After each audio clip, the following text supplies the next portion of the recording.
Hey, this is the second game that I play against Pat G, where I'm playing my Death Dealer Azalea list, and he's playing his Raydn Boltyn list with the Armoury Deck upgrades. For the cards that I'm bringing in here, I have the standard loadout.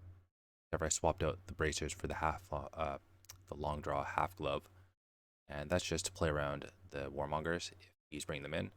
Usually Boltyn has some number of them, usually I'd say 0 to 2, and being able to unlock a turn that's under Warmongers is really valuable. So bring that in. And other than that, in the deck, I'm bringing in 10 cards. So I'm bringing in a 1 of Infecting Shot, and that's just the 10th card, filler essentially. But I'm also bringing in Raydn the Ledger, Remorseless, and Sleep Dart. The Raydn the Ledger is just a way to force him to only play one card, right? And Boltyn is usually bad at playing one card. It's going to be fairly below rate. He scales off of multiple chain links. Remorseless, just punishing him for going multiple chain links. It's not the best card, but sometimes I can also trap a D-React. And then as well, Sleep Dart just turns off his ability to give go again on demand, which is really good. Other than that, there's not too many notable cards. Frailty is good in this matchup, so both the Lace and the Codex are really nice there. Sometimes the Release the Tension can get him. And other than that, there's not too much to be said about this. It's just going to be trying to present tall arrows, not worrying too much about Dominate because he has such a fridge. And then once the fridge is down, then hopefully finding a way to get him.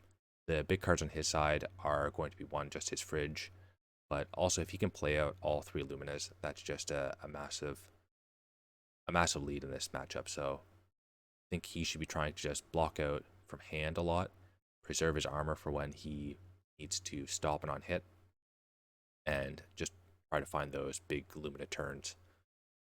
All right, let's hop into it. Do a quick rematch, so it's the same sideboard as the previous game, and that also means that I get to go first again. I'm unsure if I want to go first in this matchup still, but that's just the way they were practicing it. And I do the same thing. I'm trying to look for a nice on hit that can dominate the first turn of the game. So flipping, don't find anything, and looking at this now, I think I'm fine to just pass. I like having the pump. I don't really care what I draw into, because it's just gonna be an arsenal target most likely, and I have a pretty diversified set of pumps that I'd be having the on hit. But instead, I get rid of the Lace. I'm valuing sending that away.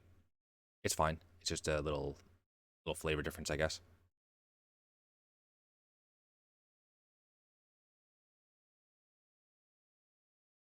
Okay, he has a really good start here where he gets to go take flight into Lumina. That's kind of the best start that a Raydn can get in this matchup, I think. Should be Iron Songing here. This is one of the, well, I guess one of the best starts because he doesn't need to use Soul on the take flight, which is really good. So he's still going to come up very Soul positive on this turn. Yeah, he gets to end it with 3 Soul and a Courage token. That's an insane start for Boltyn in this matchup. He's already 14 points up. This is just a crazy lead. On my side, though, I think the play here is just leave that on top. Even though it's going to be a very redundant effect, I think going pre-med, load the drill shot, and then seek and destroy would have been a much better turn than sending away the seek and destroy. I don't like this. I think it's because I see the life difference and I just get a little bit in panic mode and feel like I need to do something. And after deliberating what this hand can do, I think I find a line that I don't like in retrospect. I think if I just gone the 3 pumps, or the 4 pumps on the drill shot, and I was coming for 13 here, right? Because I would have had 2 Seek and Destroys. Would I had that? Yeah, because I would have had pre-med. Sorry, it would have been. It wouldn't have been 3 pumps. It would have been Seek and Destroy, pre-med, And then also, would that have been it? Right? Because I would have had Premed, Seek and Destroy, Seek and Start on top, Drill Shot. So it would have drawn into the Boltyn Shot. So it would have just been the same damage here. Yeah. Something like that. I think I should have just left the Seek and Start on top and just sent that, just knowing that there's a bunch of pumps there. And even this turn, I think I should have just sent the Drill Shot for 13 and Arsenal the Codex. The play that I instead go for here is I try to use my snaps just because it's a desperation play, feels like, which the game is pretty dire already going to my first turn, but I don't think that I should be giving out my snaps at this point. Snaps are not getting the value that they should be in this matchup.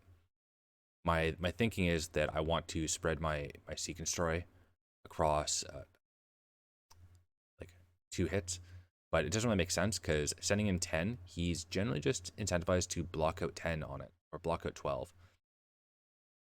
So here, it just hurts me. Yeah, I think I should have just arsenaled the Codex. Because here it just hurts me coming for 7 with the Drill Shot effect and getting another Ponder and putting the Seek and Destroy on him. But since I have to break the chain, play the Codex out, I gave him an opportunity to get all of those cards that he blocked with into the grave. So he gets back in Express Lightning, and even though he's under Seek and Destroy, he just gets to play it for free. So I just give him points of value there. I basically just turn his hand into 16 points of value. Even though he lost 2 on the overblock, I still just give him way more value than I should. As here, he just gets to send the Express Lightning for 4.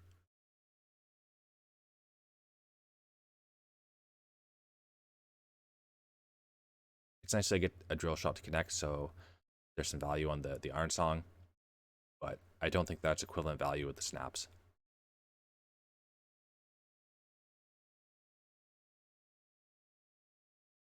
Okay. Coming for 4. There's no way I block this. Oh, maybe there is actually. It's not charged. So I think putting either the Endless or the Boltyn Shot. I'm going to be coming into it. Yeah. Endless Arrow is fine. The way that I end up playing out this turn, because I'm going to fish from the top, looking for an arrow, but the way that I play this turn out, I end up having one of those cards as my arsenal. And Boltyn Shot's a really good arsenal, so I think I should have still done that play. Block with the Endless Arrow. It's good. Here, I want to run the ledger on top, so I can flip into it. Remorseless doesn't do anything. The events reaction arsenal effect doesn't do anything. Yep. Do that on top. And then, yep, let's flip that. Good. And just play that out dominated for 8.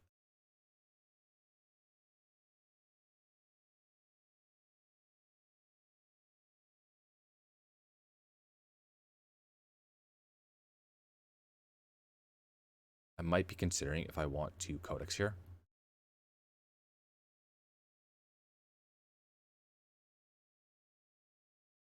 And it's something to think about. So I'm glad I'm giving it a second to consider.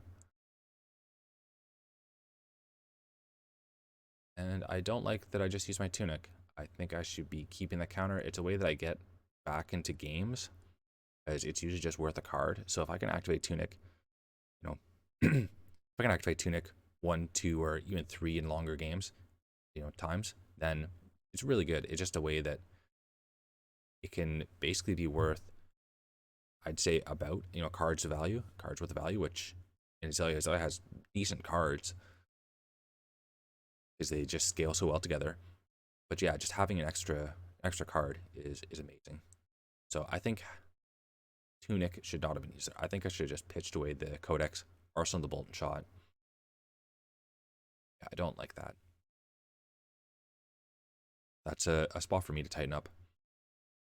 I'm probably just thinking that Codex is a good card, so I should keep it in my hand, or something like that. But I don't think it's that good that I should be forcing to keep it in my hand.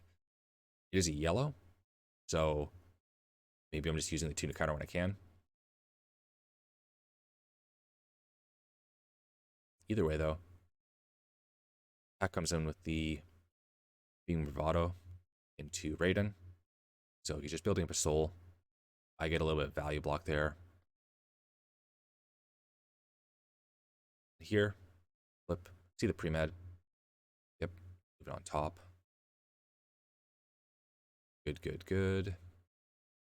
And then the Boltyn shot. And here, I think if Pat wants to block this, I think he should block with one card, because depending what's in his arsenal, but I think he should block with one card if he's looking to block these kinds of turns out. Because coming for 7 with 2 cards in hand, it can just be kind of presumed that I'm going to go load with Death Dealer, send an arrow, or something like that. So I'm going to try to send another arrow here. So with that being said, if he puts, 2 cards in front of this, and then I send a relevant on hit for 8, then he's forced to give me equipment if he wants to stop it. Or he gives me 2 cards and suffers an on hit. If he gives me 1 card here, then I get to reload. Whatever. I want to Death Dealer. That's what I'm representing here. I want a Death Dealer. But if he blocks 3, there's no real on hit from this, so he just takes damage. And instead, he blocks with the Soul Bond, and I really don't see the point of this. Does he charge with it? You thinking about charging with it? Yeah, I don't see why he'd do that. It just feels like it's using up equipment for no good reason.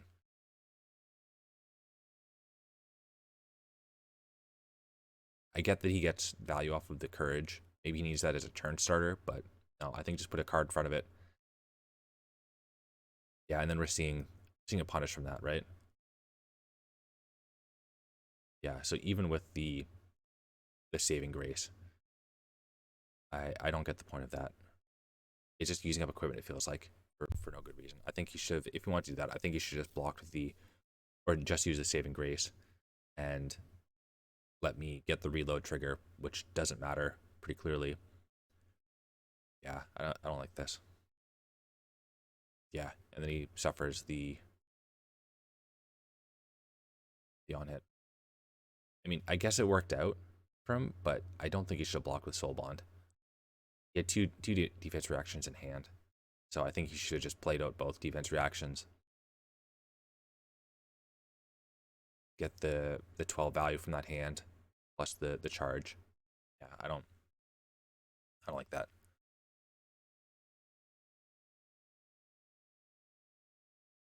But I get to arsenal the Boltyn shot, the yellow Boltyn shot, and here I probably just want to go release the tension, Boltyn shot, not opting beforehand because I have the take aim. So sending in Bolt shot for 6, go again, and then going take aim, flipping it to opt, seeing if there's a good arrow on top, not just sending the Bolt shot with Bloodrot lace.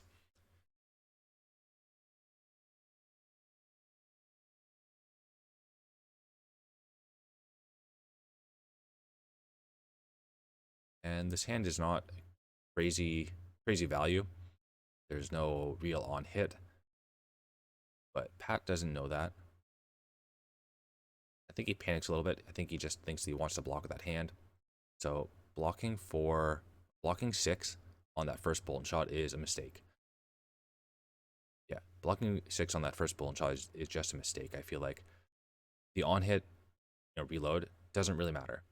And if this was a better arrow or I had a better hand that, if I pitched a yellow and then came in with some sort of on hit, like an infecting shot, I don't know, something like that, whatever. Even this line, right? Even this line coming in for 6 and then 10, but here I'm threatening actual on hits. It's only 1 on hit, I'll say that much. It's only 1 on hit with the Bloodrot, but it just doesn't really make sense.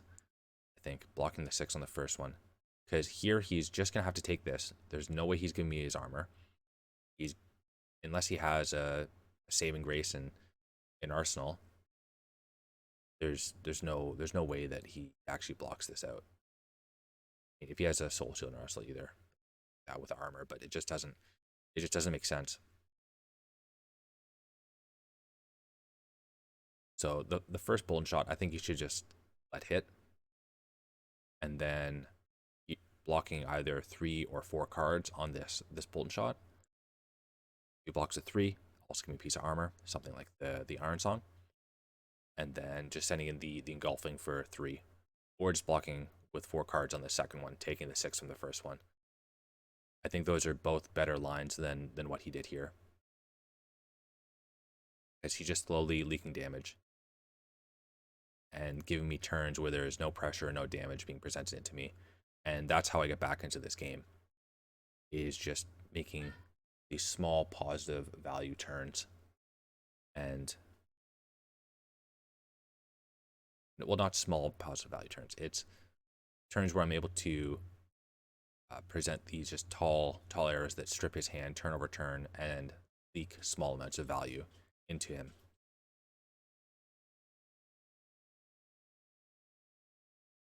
And on my side, I don't draw any arrows, but I do get the codexes, so they're pretty much as good as arrows. And I get the opt. It's fine. And that's an arrow, so I should just be leaving that on top. Don't be greedy. I think I get to put that on top. Then I get to go release, lace, play out Codex, and then get back something like a Raydn the Ledger.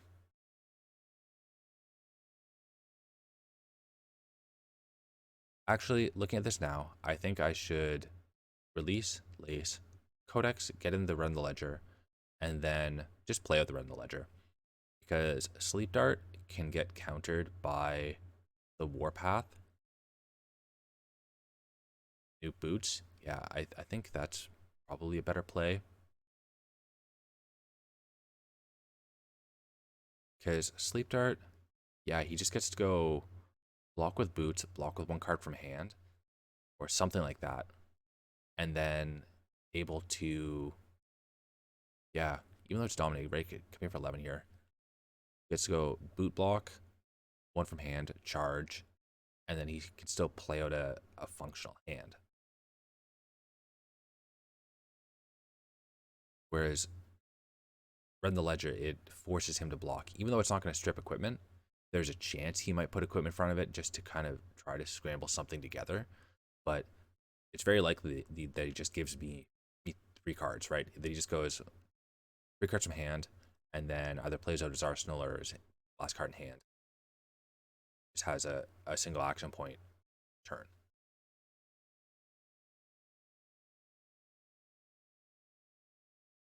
But here it looks like he's gonna try to just get the token. Is he gonna block with 1 from hand? Does he have another D-react? Just reminding myself of the Boltyn text. But he will be under 2 Frailty going to this turn, which is really nice. So it basically just makes his weapon just a wet noodle. It doesn't do anything, and it'll only come for 1. So Lumina is pretty much turned off for this turn. He has any. So that's nice, not have to worry about. Yeah, he's really in the tank on this one. It's funny looking at this now. I think it's a pretty straightforward block, honestly. If he has a hand that can utilize Warpath that he wants to try and gain advantage from the Quicken token, then just blocks with, boots and charge, and then 1 card from hand. Really good. And if he doesn't have a hand that can utilize Warpath, then don't block with Warpath, just block with 1 card.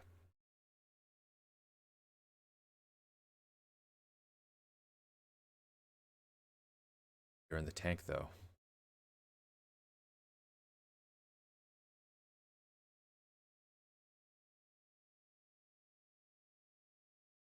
maybe there's something here that is giving him a really tough blocking decision. Maybe he has a D-React in Arsenal that he's like lamenting over the fact that he can't play it out because of the release. No. Okay, so he charges a Celestial Cataclysm off the boot. Gets his Quicken. Yep, that's good. Just put the Bolt Shot in Arsenal. Very good.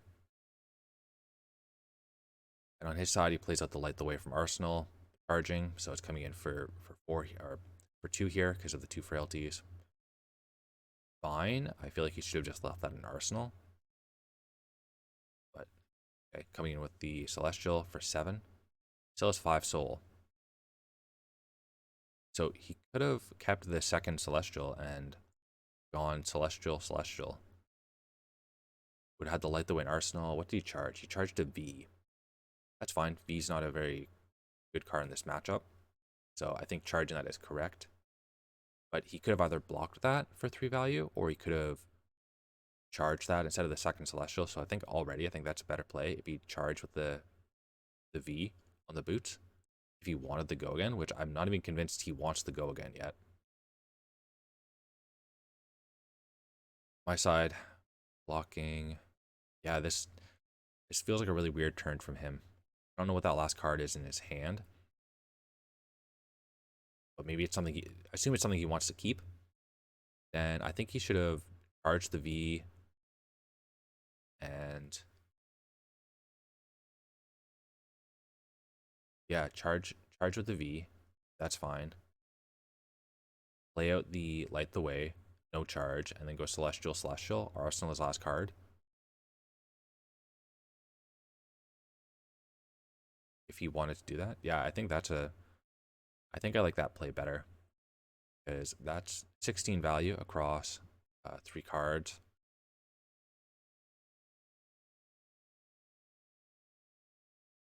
Yeah, I think I like that.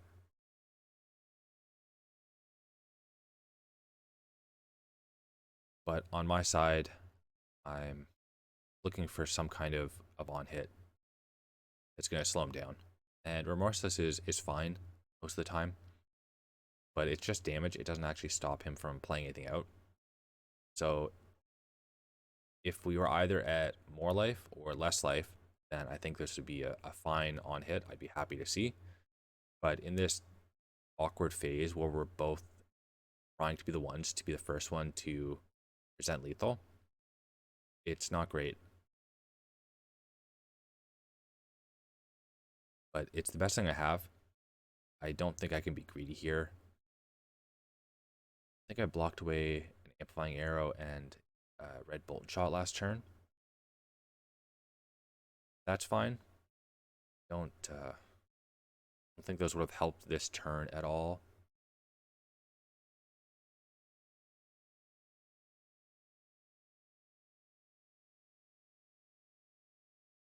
Okay.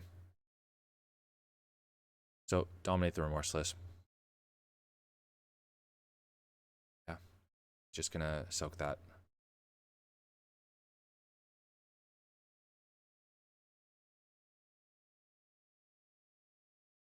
I don't know, that was a pretty weak turn for me. Maybe there is a way that I could have insulated against it. Or it's tough because I didn't know that the Remorseless was going to be there, and I was banking on there being some kind of relevant arrow on top, so I was already playing the slots a little bit. Maybe I was just so far behind at that point. I don't think I was so far behind at that point, actually, but I don't know. It was a crummy turn. That might just be Azalea. But on this turn, I am not giving him the free bolt to hit. I'm forcing him to have it, which he does. So it's a card that he arsenaled last turn. And he drew into the Lumina. So yeah, he just gets to go Bolt with a beacon to get the second Lumina. And play both Luminas. And this is just going to be game essentially. He's managed to play out all 3 Luminas.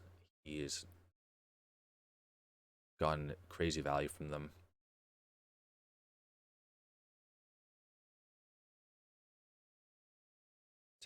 there's no real way that I can ever block these.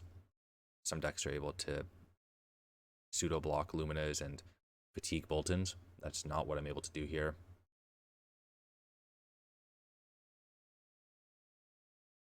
Yep, I just soak all of this.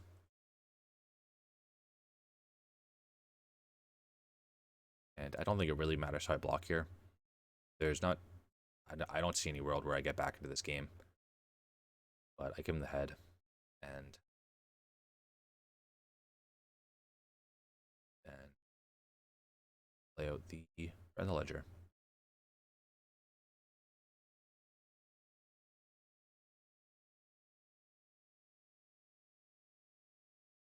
With this, he can block it if he wants. He can no block it if he wants. He should probably give, yeah, some number of cards from hand. That's correct here. Give him the equipment because I think he just sees that he has lethal. At least that's what it looks like.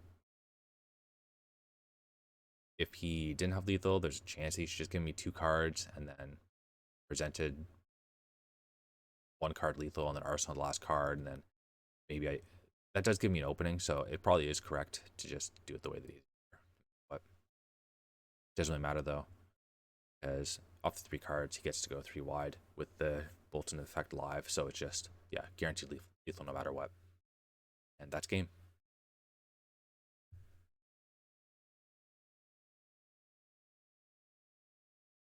In that game, Pat was able to find all of his Luminas, and that's just the key to victory, I think, on the Boltyn side. He was able to find the first one on his turn 1, and he started off with a really nice lead. I think I made a few bad plays through the early and mid game that really just took away any chance of me being able to claw back into it. I think I used my snaps poorly. I should have held on to those for a more meaningful turn instead of just the piddly turn that I tried to string together. It felt really desperate. As well, I don't think that I was following things that I've learned now, and those being just trying to present tall arrows without worrying about dominate or actually getting the on hits through. Sounds kind of obvious, but I think sometimes you need to try to dominate, or at least that's my theory.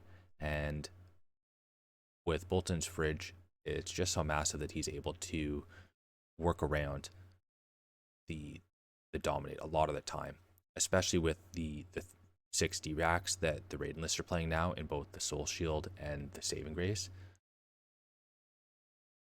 But on Pat's side, I think he should have blocked from hand a little bit better and not blocked with equipment in the ways that he did. I think he lost a lot of value on his equipment just from the sort of awkward blocks that he was trying to, it almost felt forced, and sometimes just using up, I think the Soul Bond block was really weird. And I think the Helm block might have not been necessary as well at that point. Also, just a general tip when playing against Azalea is really thinking about whether or not Boltyn Shot needs to be blocked. I think the on-hit reload is generally not too much of a concern, especially when they have the Death Dealer activation still available to them. Because a big thing that the Azalea is trying to do is activate the Death Dealer every turn. But that being said, it was a good game. Overall, we went 1-1 in that practice session. And I think we both have a lot of takeaways from those games, especially in review. So, GG's.